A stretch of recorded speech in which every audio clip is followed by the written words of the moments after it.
Welcome to Sacred U's Inspire, Innovate, and Ignite, conversations that count. I'm Jennifer Regular, and I am so honored and thrilled to be facilitating tonight's discussion on living life on your terms.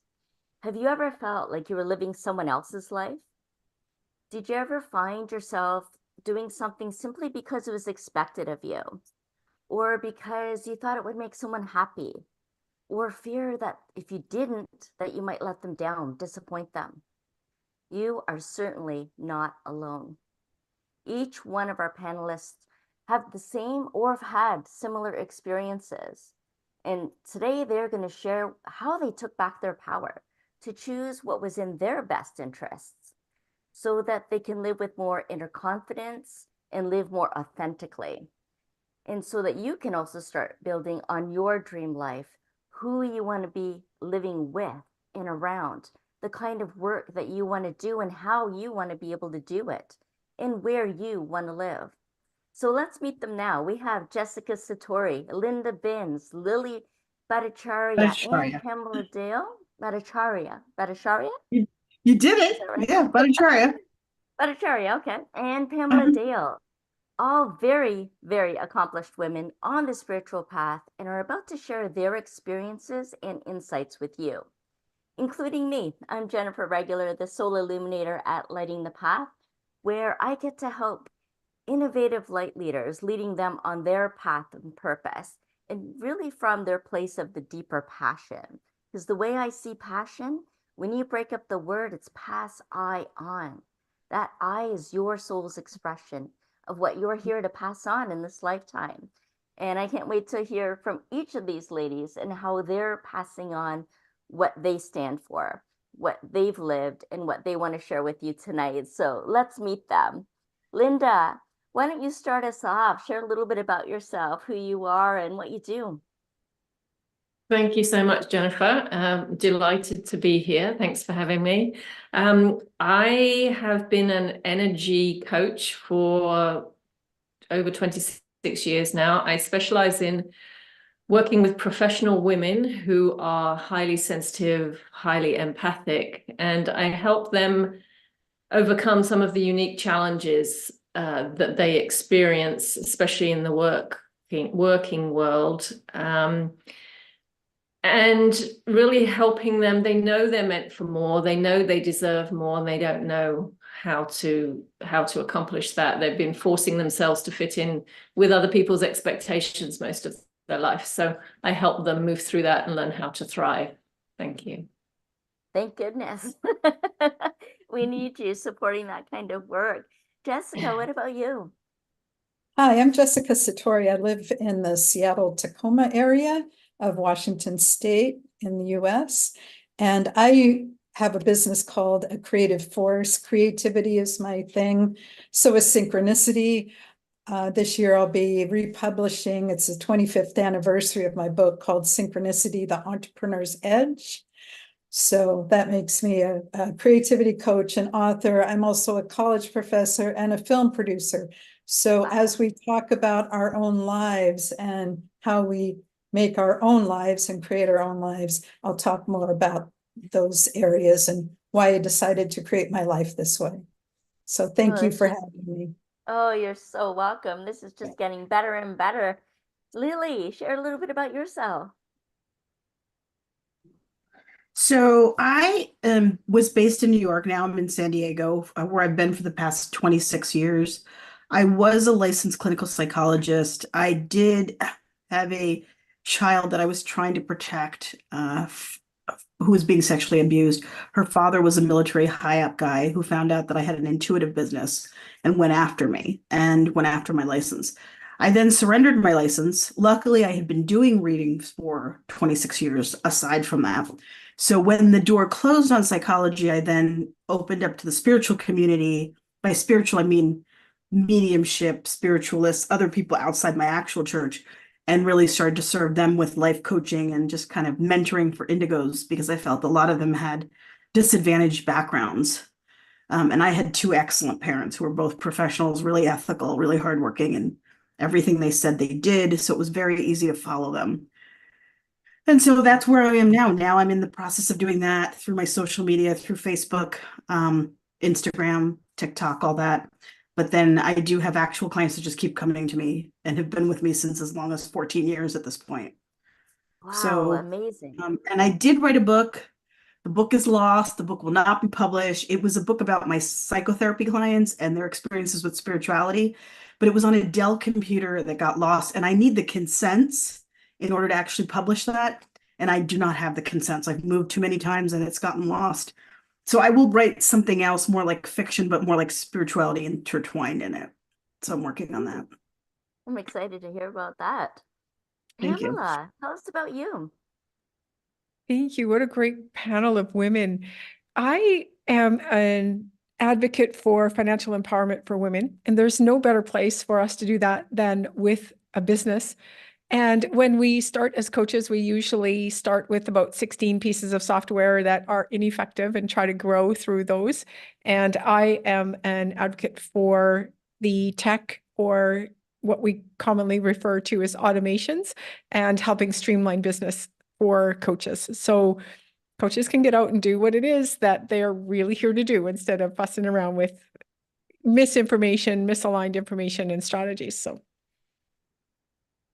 Amazing, amazing. You are all phenomenal women. And I'm super excited to know about who's listening and who's watching this right now. So we'd love to hear from you in the comments as well. Let us know where you're joining in from. So let's get started with our discussion for tonight about living life on your terms. Probably didn't all start out that way.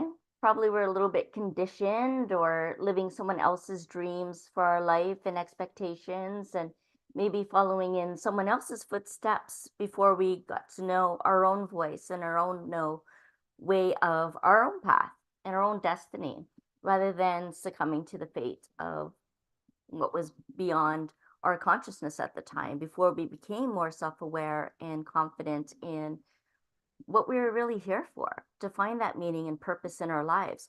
So I'm curious, from the panelists, where in your life were you living someone else's expectations? Did you ever feel that you were? Jessica? I did. Oh, I'm sorry. You're calling on Lily people. did. Yeah, go ahead, Lily. We'll come back to you, Jessica. When I was in high school was the last time I think I was living someone else's expectations. There was some very set things like you have to get good grades, you have to marry at a certain age, you have to have children. And I basically was like, nah, I didn't want to. Well, for first thing, I didn't want to get married in my 20s because I could see how much I was changing. And I knew that I probably would stop at some point, like more like 30, 35. So that was issue number one. So I had a lot of cultural issues to deal with because I was raised in an Indian conservative family. And I told my mother and my father that I would be doing things differently and not to get too upset. It took a while for them to realize I was being very serious about that.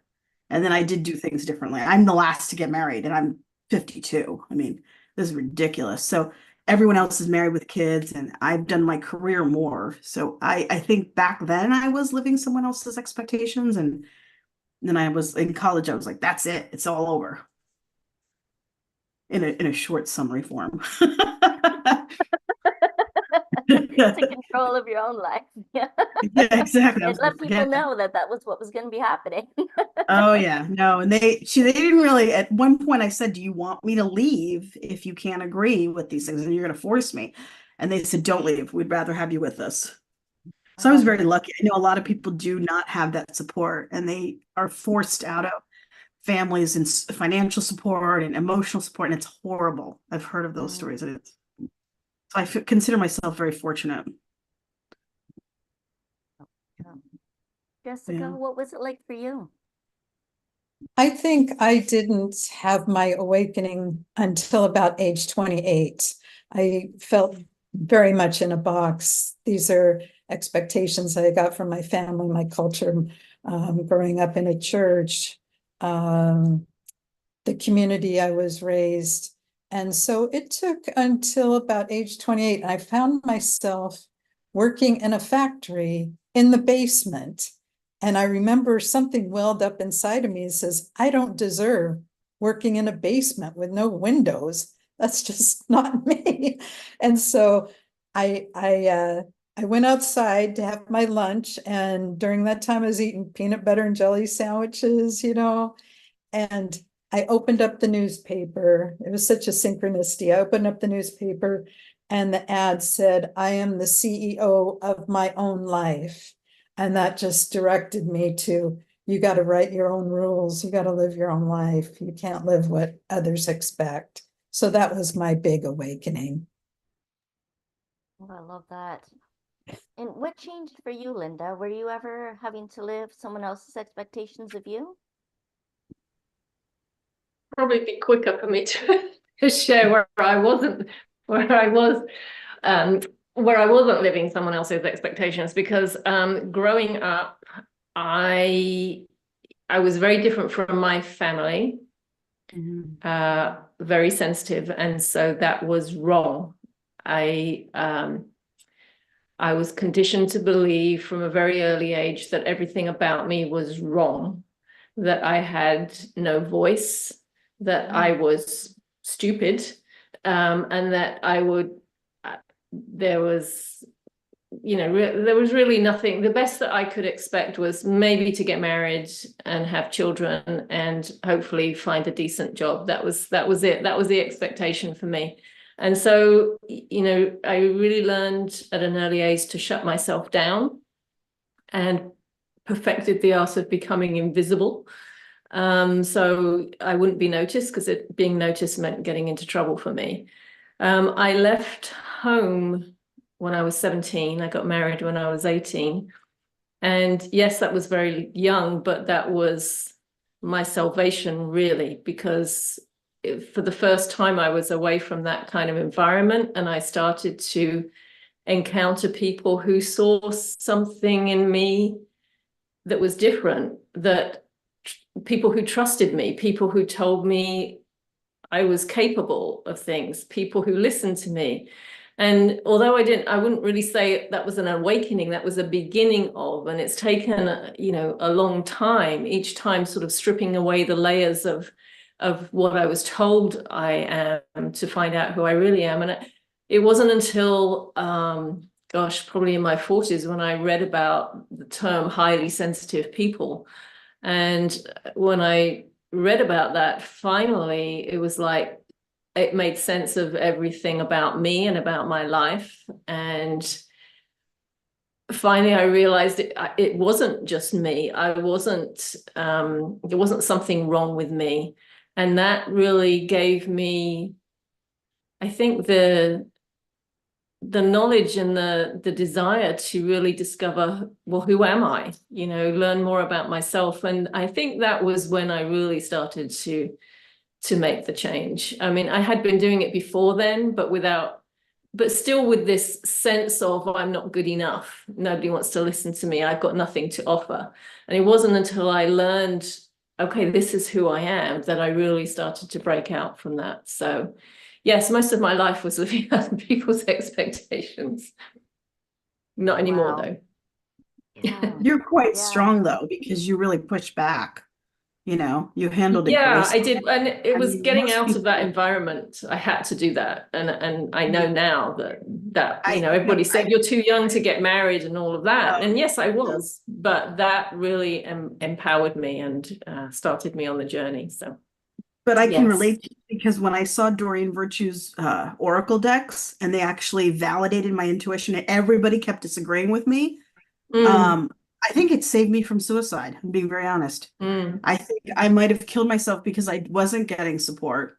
And I insisted I was intuitive, and they started to believe it later when I started meditating, and I seemed much more calmer and I seemed to know everything. And then they believed it. But without that sort of support from her, and that's why I think losing Doreen Virtue has been huge for me, because she really wrote books, and she wrote very descriptive decks with like things of how to do certain intuitive exercises like I Ching and the pendulum and so forth. And when we lost her because she, got brainwashed by a family member, I thought, wow, I mean, she had really, I don't know if I'd be alive had it not been for her decks and the support. Because I was at a time when I was just moving to California. I had just started to make friends, but it wasn't solidified. So I know what you mean. It can feel very painful. Yeah. Pamela, did you ever live under someone else's expectations?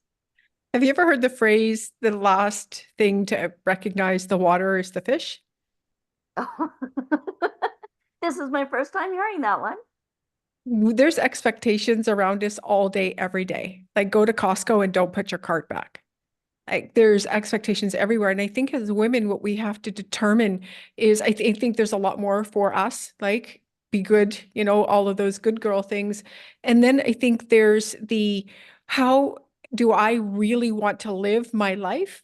And that takes a tremendous amount of courage because usually we have to step out past something and someone and live into that based on our own values. And that's where these expectations come from, is we want people to live by our values, or they want us to live by theirs. And it causes these really difficult situations that we're in. I learned probably about 10 years ago to make agreements versus expectations and just live by agreements. Like this is a conversation. So expectations come from a place where there's no conversation. So for me, I had to learn how to finally speak up for myself, but I first had to understand who am I and what do I want from life. So it's very, very powerful. But there's expectations all day, every day, especially for women in, how we're to talk, how we're to dress, how we're to do all sorts of things. And it can be very challenging to pull from those. It takes a tremendous amount of desire to be different and do and live the life that I think we're here to live. So that's kind of been my experience with it. I didn't know who I was until I was about 42, probably. I didn't know I liked spicy food. I didn't know I liked eggs. Because it was living somebody else's idea of what life should be. And on this journey, just peeling back that onion all the time around, is this really me? Is this what I really like? What do I want for myself? Sometimes I'm still not sure, right? Like, should I or shouldn't I? And, as soon as you hear that word, it's an expectation from somewhere. It's come from something. So it's a journey for me for sure. But I just decided I don't want to get to the end of my life and have said, wow, I really would have liked to do that.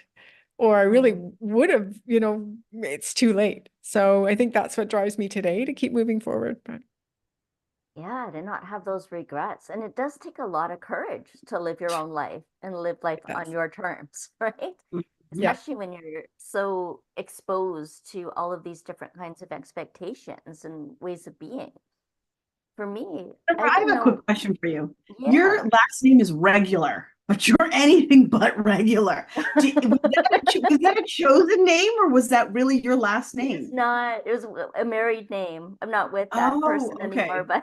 but Okay, because I'm thinking that's so crazy that she's got this regular last name. a And lot of I'm like, people play with that word, which is kind of fun, actually. oh, that's good. That's good. Yeah, good. Yeah, Thank you. Yeah, you're right. My life has been anything but regular. And I was gonna I say. kind of grew up not really knowing what the expectations were actually. My parents were Mhm. kind of passive, both of them.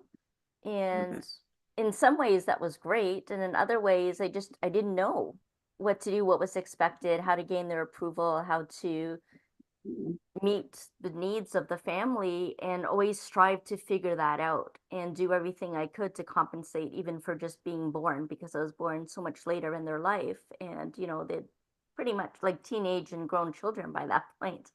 And so I didn't really know what the expectations were. It was just kind of like, I'm just there. And so I always looked for that, what was expected, and kind of played by the rules, the rule book, very by the book kind of person, because I learned really early on that people really didn't think the way I did. And like Linda was talking about, being really highly sensitive and just Mhm. witnessing the world in such a different way. Yeah. And I was actually only 10 years old when I started making notes of these observations about how society determines our destiny. And then a few Mm. decades later, actually self-published a book that that was born of that seed, but it was actually called Embracing Your Power, a healing journal of self-discovery that had the insights and the teachings I learned along the way, and journaling prompts to bring that back to who we are, healing that relationship with ourselves. Like you mentioned about Pamela, about learning what kind of foods you like and flavors and Yeah. activities, and just really getting to know ourselves really well and who we are. And so I'm curious, let's start with Linda this time, about what inspired you to actually take back your power. As you said, it was quite a while, and you had that salvation, but like you said, it was a salvation. It wasn't really you taking your power just yet at that point at 18. What do you think it was that inspired you to take your power back? Well, I think I really started to take my power back. I remember a friend saying to me one time, you've got to do something nice for yourself every day. And just even that concept was so foreign to me. I didn't even know, well, what would that be? Make myself a cup of tea, or spend time reading a book or something. I didn't have any concept of what that was. And so I started to think of that. What would be something I could do for myself? And I think really the more I started to think of that, and like Pamela said, what is it that I want? That was a really hard question for me, even if it came down to a group of friends. If I'm in a group of friends and they say, well, where should we go for lunch today? What kind of food are you in the mood for? I never knew. I don't know what everybody else wants. I found it very hard to connect with what I wanted in my life. So I think once I started to take care of myself, I started to talk to myself in more positive, and just being kinder to myself.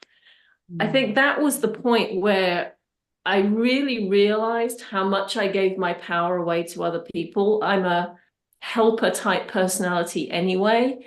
And so it was always about everybody else. I would jump in and help anybody else. And very often I did that at the expense of myself. And so once I started taking that approach of, what is it I want? What would feel good to me? How can I treat myself better? How can I be kinder to myself? What can I do for myself today? How can I show love to myself? Because I really didn't love myself. And so it was only when I started doing that, I think, that gradually I started to see all the ways I was giving my power away and started to claim it back, and also to find my voice and be able to not only know what I want, but be able to articulate it and share with the world. So yeah, it's been quite a journey, but I think that was the starting point of taking my power back, I would say. Wow. Lily, do you remember the moment that you took your power? Was it when you Yeah, told I your think it parents? was. I think it was when I was a teenager. For me, it was a bit Yeah. younger because my parents were so pushy. I was like, this is my mom was a doctor of three disciplines. My father was an engineer and a writer. And I told him, I said, you know what? I said, you can, and see, unlike the two of you, Jennifer and Linda, I had the opposite where they made it very clear what they expected of me and they showed a lot of love to me. But at the same time, I was like, it's not my idea of good time. And I was like, can we do this differently? Can I do something else? And so luckily they heard me. The best gift I think my parents gave me was that they listened, and they didn't give me clear expectations. So I knew what they expected of me. I think that's half the battle of childhood. If you're not given that, it's a tremendous disadvantage from what I've seen. But since they did that, and I took it back because I said, no, I was just too stubborn. I was like, I'm not doing that. I'll do this, I'll do that. I negotiated. Everything was a negotiation or an agreement, like you were saying, Pamela. And it became like, okay, so I'll agree to wear, a tunic and jeans, but I'm not going to have to wear the shari just yet, and we'll do that for pujos or ceremony, for like ceremonies or the worships or like a wedding, something big. But they were constantly trying to be like, and I was like, no, and I argued for makeup, I argued for dating, I argued for free speech. I mean, I'm lucky I'm alive. My parents were really fed up with me. They were just like, Lily, shut up. And I'm like, no, I think I should be able to do this, that. But I was very lucky because we come from a very educated family, so it was fine.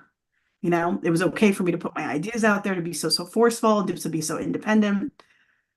What I'm understanding now, after seeing people in my culture who do not get that blessing, they kill themselves, they sacrifice themselves, it's just horrible. And it happens in all cultures, but it's just to me, it's a real insult to women because I feel like everyone is a gift, male or female. And so to take that away from somebody, their power is to take everything. Yeah. Yeah. So. Absolutely. Well, I can so relate to this. I remember that when I was in high school, You Yeah, know, I know. all the guidance counselors were like, they were like these weird prophet people that didn't have any business doing that. But they told me, you know, you just be a secretary. You're not smart enough to do anything else. And Wow. yeah, just the horrible, and I had to work through that. And my process was when I was 28, was to look at all these decisions I had made and go back and who was the person who told me that? Was it my parents? Was it the guidance counselor? And how did I make a decision based on what they said? And would I make a different decision? Like the guidance counselor. I knew I had the really strong intuition. They didn't know what they were talking about. And so I Good for you. go from there. Doesn't matter. They had this title, this, you know, they just didn't I was know. really lucky. My guidance counselor was super nice. See, I can see how lucky I am because my teachers expected more from me. My guidance counselor expected more. None of this, you guys were really underserved, in my opinion, because you're so bright. And for people to tell you that you should be just this and not this, to me is insane. Yeah, I'm so sorry you guys had to go through that. And yet here we are, right? I know, but I'm just saying it's not right. To me, it's not right. Nobody should be putting someone down. They should be lifting them up and encouraging them. And it just Absolutely. boggles me. Yeah. Yeah. Yeah, I heard a quote once where, you know, the only time you ever look down on someone is when you're giving them a hand to lift them up, Oh, you nice. know. That's right. Yeah. Yeah. Pamela, what inspired you to take back your power? Well, I didn't know that was a concept. Like, I didn't know that was a possibility. Like, what do you mean? So I didn't know that. I had no idea until the day I decided I wanted to try running my own business. And then I realized the mindset problem I had when you get into the client game and you want to work with clients and you don't think you have any power, it gets messy real fast. So for me, it forced me to take a look at all of the thoughts and feelings and things that I had around power and worthlessness, like worthiness and all of those things. But I really had no concept of it, didn't understand it. Of course, coming from I struggled a lot in where I came from and was sexually abused as a child. And it kind of starts from there, right? Like it makes sense looking at it that that's what's happened. And that's why I don't, know very much or understand very much or didn't understand that I had power. And when I started a business, I really struggled because I didn't know how to do anything. If you can't speak up, if you can't, like when I say you, I mean me, like when I can't speak up, when I can't ask for this, or if I can't have a conversation or all the things that happen in business that we need to be so strong at, it was the perfect playing ground for me, the learning ground for me. And that wasn't until I was almost 45 where I really started to pick that up, where I would play games with my husband around, okay, I don't know how to say no, like became evident. And I said, would you mind if I would one day just, you ask me a question and I say no? And then I'll come back later with my real answer because I honestly don't know the answer. Right. Like I couldn't even articulate what I wanted or anything. And then I learned a lot of ways to say no. And I remember that pivotal moment, like that's where it really started for me was, okay, what do I really want? And oh, I have a right to that. And I had some fabulous women around me that said, well, yeah, of course you do. Or I would look at her and go, what would she think in this situation? Or what would she do in this situation? I'm like, well, she wouldn't accept that. So I'm like, oh, why do I think that's okay for me? And so I had such a blurred line that I didn't even know what was right and wrong and good. And like, I didn't have it. So it's quite an opportunity for me. And the business came as a result of I couldn't work for anyone anymore. And I wanted the financial independence of it. I could see that I could make money, right? It was happening for other people, but that was the ground for me to start. Wow, that's amazing. I love all of Nice. these stories and experiences. Yeah. Just in Yeah. aw of the path that each one of us have Can I taken. share something similar to what Of Pamela was course, saying? Ellen. So I had that ability to negotiate, as you can tell, because I have my big mouth with my parents, right? But my uncle would teach me how to be assertive and ask for help from the hotels. Oh, ask them for extra towels, and like call them up. They would have me do these things, right? One of the things that really stood in my mind was the first time I had to say no to a client who was really intelligent. I was a little intimidated. He was older, he was an FBI agent, and I was treating his son, right? And then he proceeded to tell me how to do therapy. And that's when I just thought, nope, I'm the doctor, not you, out. And I just basically said to him, no, I said, since you think you know so much, go find someone else who will agree with your views. I said, because that's not how we're doing therapy. You're not the doctor. I'm sorry. And his jaw just dropped because he was a white guy who's like 6 foot tall, right? Some good looking man. And he just never thought somebody would say no to him. And I was like, that's okay. You can find somebody else. You don't need me. And then he thought it was a real loss because then he tried to argue to stay. And I said, no, it's clear you don't respect my ideas, my value. You need to find someone else who you do respect. So do you see what I'm saying? Like we all have those moments and it sort of shifts and you suddenly realize how much power you do have. Yeah. Yeah, and then being able to dedicate and devote your life to what you're most about and what you believe in, what you Right. stand And for, and living those values and protecting right. them like you Yeah. are, Lily. That's amazing. Yeah. But sometimes you have to be that forceful and get in Yeah. people's face. And then they finally realize you know what you're talking about. And I'm like, we'll do it this way or we don't do it at all. And he was like, okay, you know. So I think we have those moments. It's just that some of us are ready to fight a little bit earlier. So you can watch it and laugh. Yeah. Yeah. And recognizing when it's like a fight or flight response and when it's actually standing your ground, Right. right? I think that's really important distinction as well. For me, what comes to mind is when I had left my marriage, recognizing that it wasn't a good place for me to be at all. I came to a place where I didn't even really recognize myself at all. I wasn't feeling like myself. I wasn't acting like myself in any way. I became very dispirited in that relationship. It was quite dysfunctional, abusive, and so on. And I spent a weekend after I left at a Wise Woman weekend retreat and got to learn about all these different energy modalities and was just held and heard in a different way that I hadn't been up until that point.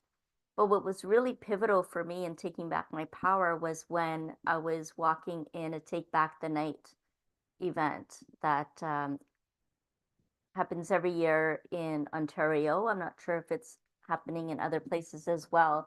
And Take Back the Night was like a march for women, and men would stand on the sidelines as well to take back the night, you know, to speak up for domestic violence. And I remember walking in the crowds, which I'm not one for crowds. I'm very empathic and it's very, very overwhelming for me. But I stepped into it and I walked along and it was very intense. Like everyone's like yelling and, you know, have such strong voices and really taking back their power altogether. And once in a while, I could say it too. And a lot of times I couldn't. It was just so intense, the feeling coming out and then just crying. But then just being able to be with that intensity was the stepping stone in taking back my power, right? Being with that, not running away or hiding or isolating, withdrawing from it all or distracting myself to not feel anything. And then to eventually say it and then release that and then to actually take back my power, take back the night. It was amazing and perfect timing and happened exactly on my anniversary. So I literally took back the night, the day that I got married, which, you know, you can't make this stuff up. It was pretty awesome. And so now, ladies, what does it actually mean to be living life on our terms? What kind of understanding have you come to about what that actually means? How do we do that? How do we start living life on our terms? What does that even mean? Pamela, do you want to start us off on that? That's a great question. I'm giving that a little bit more of a think. The word that comes up for me is understanding what I value and then running through my values, all the decisions I need to make, or the things that come into my circle, or the things that are happening, the decisions I need to make for myself and my family and my business. I run them through my values. And for me, it's still a voice every once in a while that's like, oh, that's a little strong, right? That's a little firm. That's it. Whoa. And but it doesn't work when I walk out on myself. Like I've learned that. So I need to really, like, it's freedom, it's independence, it's fun. Those are the things out front. So if I am living on life on my terms, I'm running things through that and I'm living through that. So it's like right now I've got a voice where I'd like to curse a little. I'm like, this is probably not the environment, right? Like, but that's kind of who I am. Like, let's do it, right? And that doesn't mean I have to run over everybody else's values or, right? So there's that balance, but it's really about me really understanding who I am and giving myself permission to want what I want. Mm. Yes. Yes. Love that. Linda, what does it mean to be living life on your terms now? Well, I think, what Pamela said, you have to know yourself. You have to know what's most important to you and really stay connected with that. Because once you know what's most important to you, then it's so easy to say no. It's much easier to say no to anything that doesn't align with that. And it's knowing everything about yourself. I mean, we talked at the beginning about expectations. And I have found for myself that I had such high and unrealistic expectations for myself in many areas. I could be so compassionate and open and patient with other people, and I wasn't with myself. I can remember, just as an example, I play tennis and I tore a calf muscle, which is a common injury for tennis players. And I went to the doctor, taped it up and everything. And, everybody said to me, everybody who'd had the injury before said, oh, take about at least 6 weeks to recover. And, I heard that and I listened to it. And I was just aware in the back of my mind, there was this voice that said, yeah, but you're going to be back sooner than that. It's like, you have to be back sooner than that. And then the doctor said to me, well, after a couple of days, it's going to be helpful for you to start walking, just to keep it moving. And so I thought, okay, great. After 2 days, I'll go on the treadmill. So I went on the treadmill. Now, and, I look back on this now and I think this is so ridiculous. And if anybody else did this, I would tell them it was ridiculous, but it didn't even occur to me. So I got on the treadmill. What do you think I did? 2 minutes, 5 minutes? No, I did 50 minutes. 50 minutes walking on the treadmill. And after that, it's like, oh, my leg's really sore now. Really? But that was my expectation. It was so deeply ingrained. It's like, no, you're going to be back in less than 6 weeks. Get on that treadmill and, start working it. It's so ridiculous. But I had so many expectations like that for myself that I have discovered along the way. And of course, once I know about it, then I can let it go. But it's really being willing, I think, to know yourself at those deepest levels and to recognize when your expectations for yourself are so unrealistic.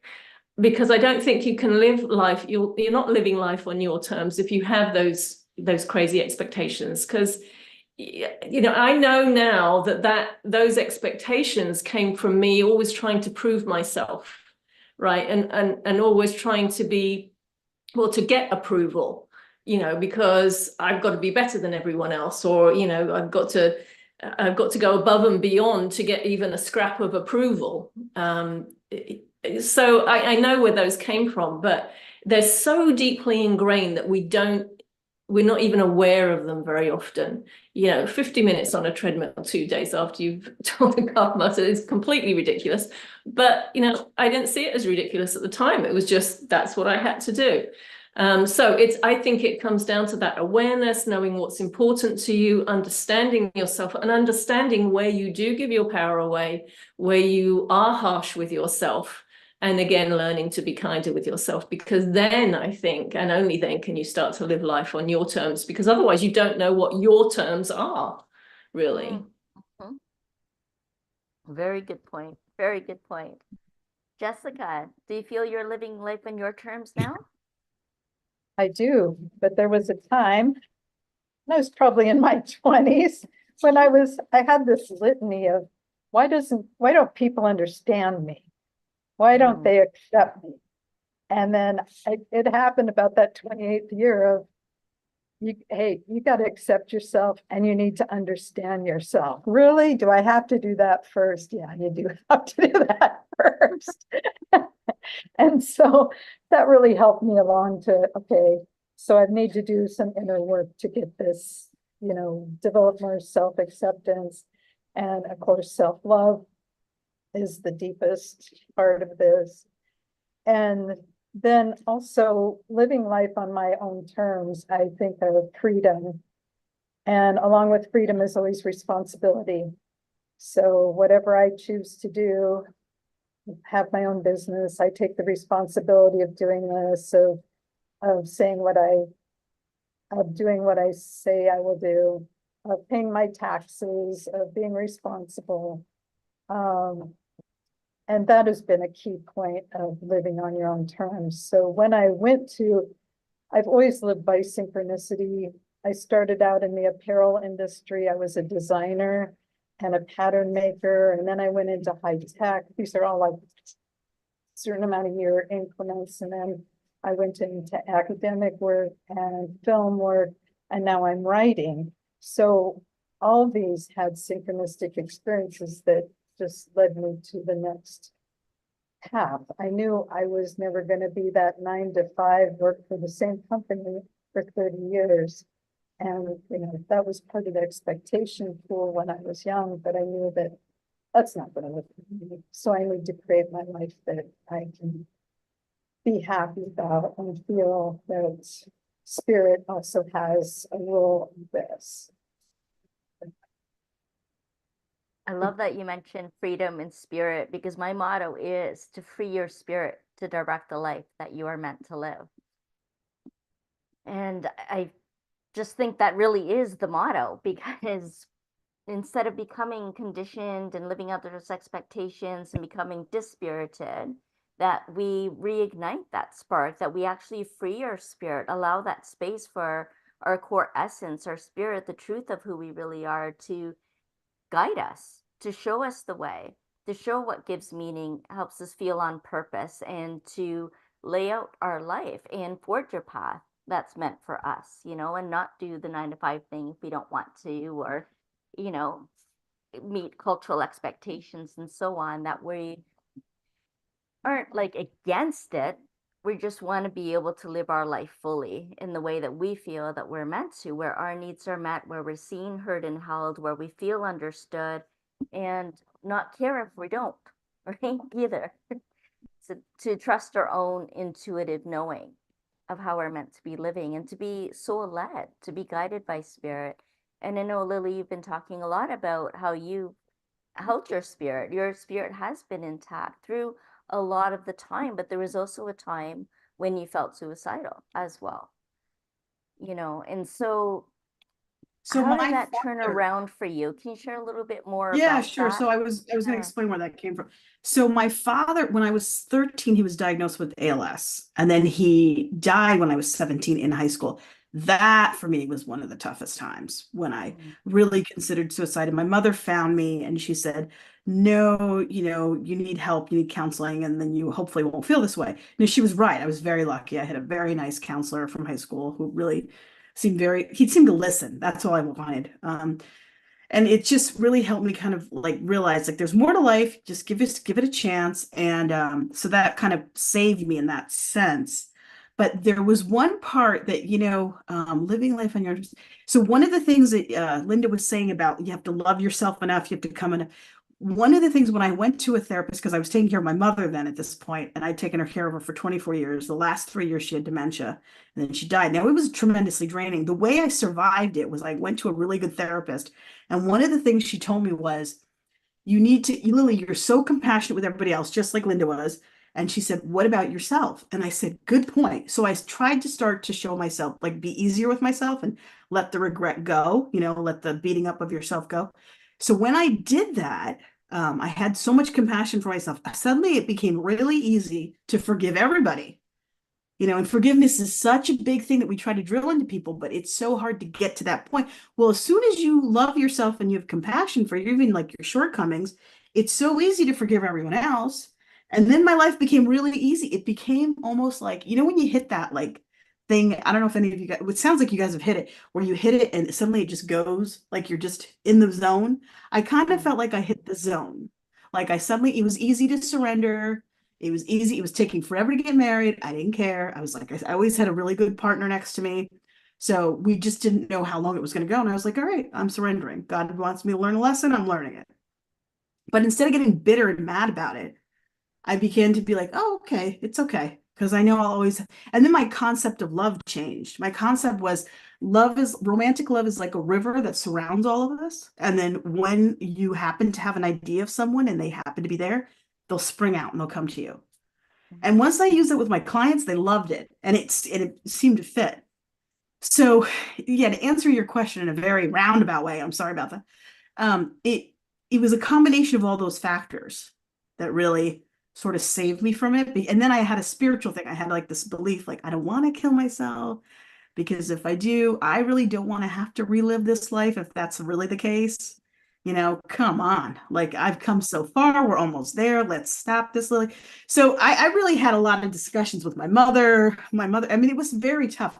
My mother at one point, she had chronic pain. So she asked me to, and she didn't mean to put me in a difficult position, but she did. She said, she was crying and she said, I really want you to kill me. I said, Mom, I'll kill you. I said, that's okay with me because God will understand I'm doing it for that, but they'll put me in jail. They won't care. You know what I mean? That'll be the end of my life. So I tried to argue with her. I was like, Mom, really? Can we try to find? So then we would try to find like pain management things for her. And then we did. And even then it was hard because my sister, who's a nurse practitioner, even if my mother took slightly more meds than somebody, she made it sound like she was a drug addict. And I said, Gertie, that's not helping. I said, honestly, I said, you're not there when she's crying her brains out and really is thinking of hurting herself because she's mad that she's in this position of feeling weak and needing a medicine. And you're making her feel bad. And I said, Gertie, really? So I really went through a lot. I had to negotiate things with my sister. I had to realize my sister never seemed to understand that at a certain point in our life, we're going to have to face God and be okay with the decisions you've made and be okay with living life on your terms, right?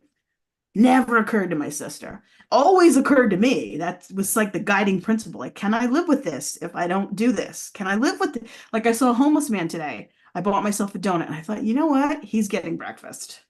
So I asked him, I said, what do you want? I said, here's a chocolate donut. What drink do you want? And he said, coffee. I said, what do you want in it? Like he was like shocked because no one ever asked him anything. And I thought, you're a human being.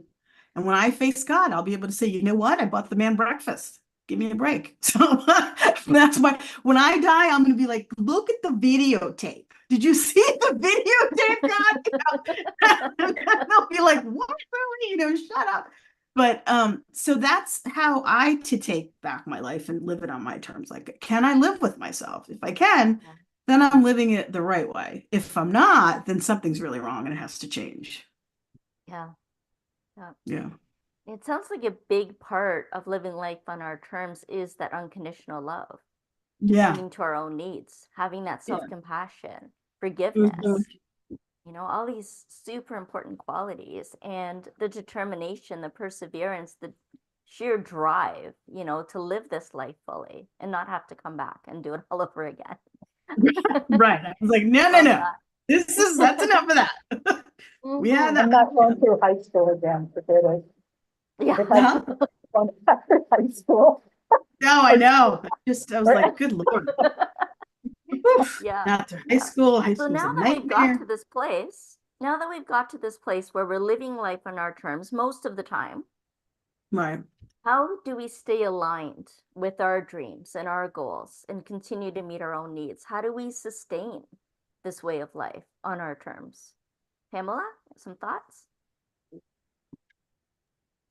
I think the most important piece of it is having the dream and the goal so close to me all the time, because I can start in the morning and by the end of the day, like sometimes by noon, I'm off track, right? Like I get asked a lot. I get, there's a lot of volume coming at me, a lot of people coming, and it's not hard to want to help or whatever comes up for me, right? People please install, like, she sits on a shelf over there and, shows up every once in a while. And it's imperative to remember that and run the decisions through those goals and dreams. And some days I'm good at it and some days I'm not. But every morning getting up, and I've got this great big thing on my desktop that I look at, and it's like, this is where we're running things through. This is where we've determined for this year, and this is what we're going to do. And that's it. That's my secret. I love it. I love that secret. That's not so secret anymore. And I had a similar revelation too, that if you keep what's true in front of you, then you don't get lost that way. And balance comes from living your truth. So to stay aligned, centered, and balanced, we got to continue living our truth. Lily, would you agree? What helps you Yeah, so stay I aligned with your so dreams? along those lines, that's true. My mother was my role model for lots of reasons. She achieved a lot academically, but she very much believed in God and would pray to God. No one told her to. She did it because she really had a need. And that impressed me. I thought it comes from a past life, because she would get up at 5, get flowers from her, the top floor of her house, give it to God, and then start her day. And I thought, wow. So she did that. She then meditated twice a day, and so did my dad, right? So seeing that example, I thought, you know what? By age 30, I'm going to do this. I'm going to follow their path. I'm going to meditate twice a day, because I was already praying twice a day. That started at 7. But I think it gave her strength when my dad suffered with ALS. She didn't waver. She managed to take care of him, raise us, do what she worked full time. I mean, that's incredibly hard. And then she managed to keep that. And my uncle even said to her, he said, "You still worship God after he took your husband the way he did?" And my mother looked at him and she said, "If I don't have God, I don't have anything." And I was like, wow. So somehow in there this faith grew that just changed my life forever. Because when I took care of my mother for so long, the optometrist said to me, he said, why do you do it? Because it's been forever. You've been taking care of her. And I said, you don't get it. I said, when she dies, when I really need something, watch how fast God goes right through that door and gives me exactly what I need. Because I tried to take care of somebody, and she took care of so many people in her life, her friends, her family. She always did for everybody. So I think the way you stay aligned is by the holding to your values, what Pamela said. But then it's also, if you manage to find a couple things that give you balance and strength. I started exercising when I was 21. Why? Because my father died of ALS, and I was determined to drop dead at 70. Just drop dead. No illnesses. That's it. So there were certain things that really they could hurt you, but I thought, no, I'm going to be stronger than that. And I think I think it's determination. That's the best way to put it. Determination sometimes makes you stick to your dream and your vision, and then it sort of propels you forward. And one more thing. That cartoon, there's a Disney cartoon. I don't know if you guys know this, because you probably don't watch cartoons. I do, because I like cartoons. So there's a cartoon called Kim Possible, and her partner's name is Ron Stoppable. And she's got all these villains, right? And some of the villains are her dad's best friends, because they were all science geeks. Whenever I think of, can I do something, I always remind myself, if Kim can do it, I can do it. Kim Possible can do that, so I can do it. So it's kind of like a little pick me up that just sort of cracks me up, because the scenarios that they find themselves in is so ridiculous. But just to tell yourself it's possible, Yeah. you can do it, I think is very empowering. Yeah. Knowing what's possible and deciding to continue to do it, to have that drive. Jessica, how do you stay aligned with your vision? So I do put a list on the wall, and it's my mission statement and a vision statement. I also do the 3 pages, the artist way, 3 pages, so I can take stuff out of my head that doesn't need to be there. And then I also count on being in groups of people who are alive, have their lights and their lights and artistic, and being in this panel also, because I get to speak my truth, to a group of people. So it's a reminder of what's important. And then, of course, meditating twice a day is also really important.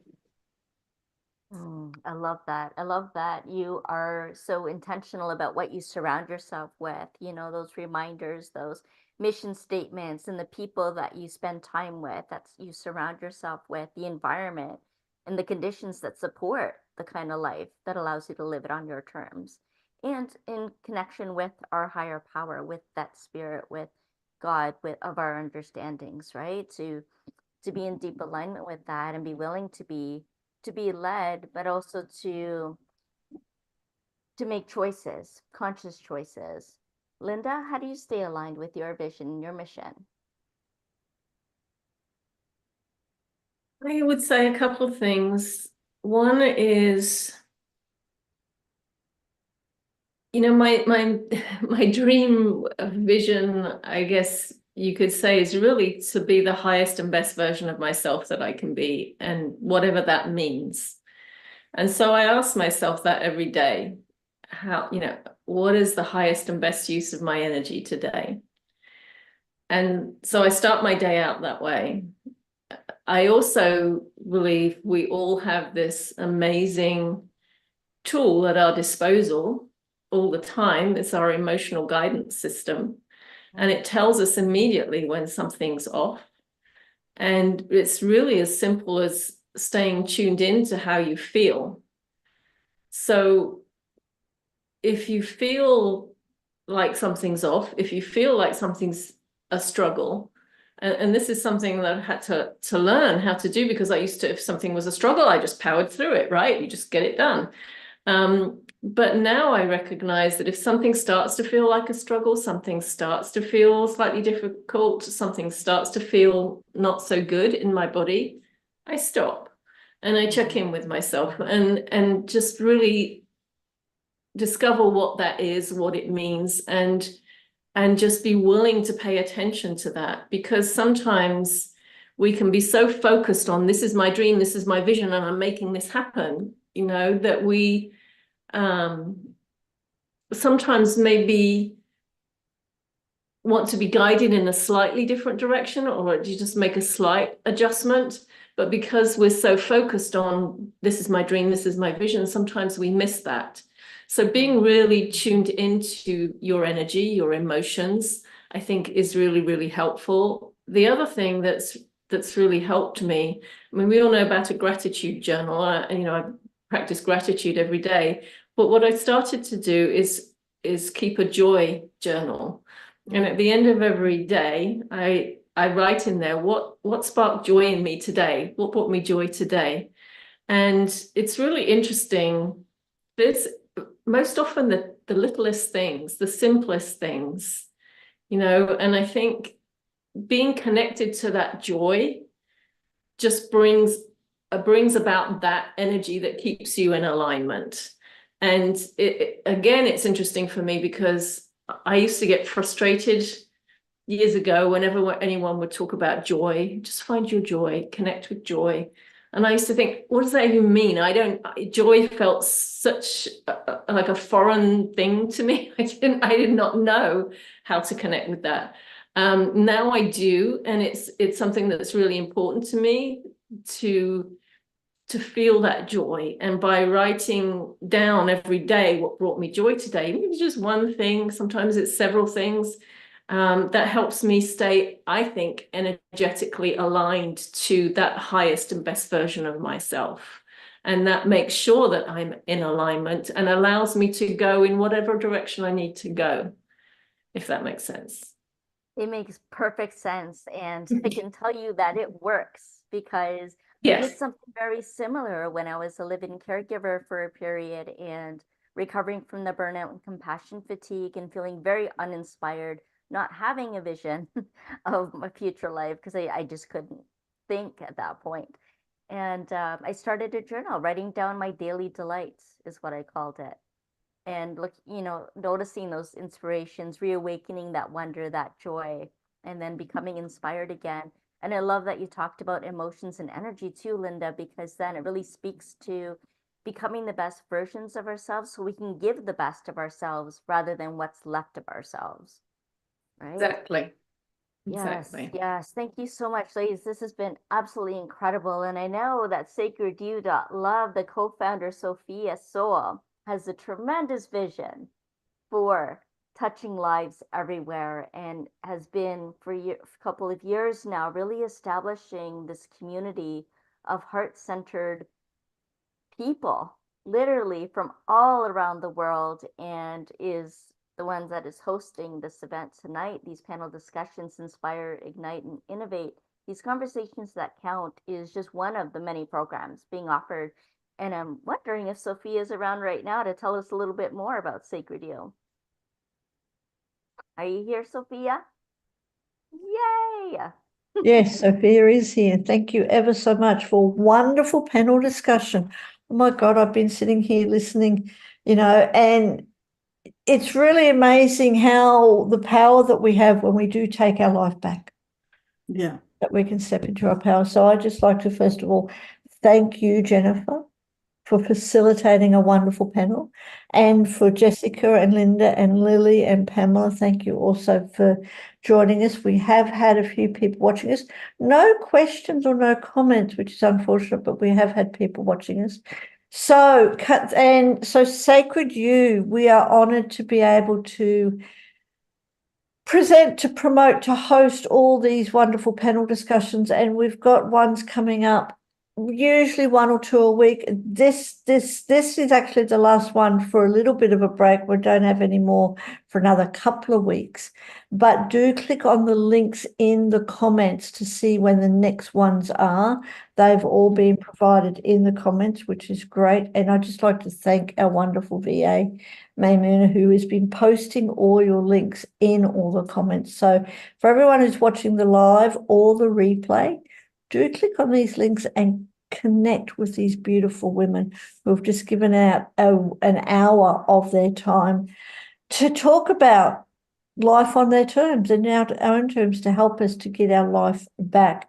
And coming up in not 2 weeks, I thought it was 2 weeks, in 4 days' time, we've got the geometry of your chakras that is coming up.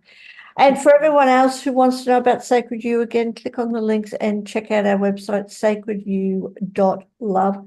Come and join us. Come and join us, have some fun in the panel discussions. We've got about 20 tribes that you can try out just for $1, $1 for 2 weeks. And then after that, it's just $10 a month. Come and join us. Thank you ever so much for chatting with us again. And for everyone out there watching us, come and join us again in 4 days' time for the geometry of your chakras. How can you tap into their power? Then after that, we've got a break, but that's coming up. And have a beautiful day wherever you are. Thank you so much. Thank you.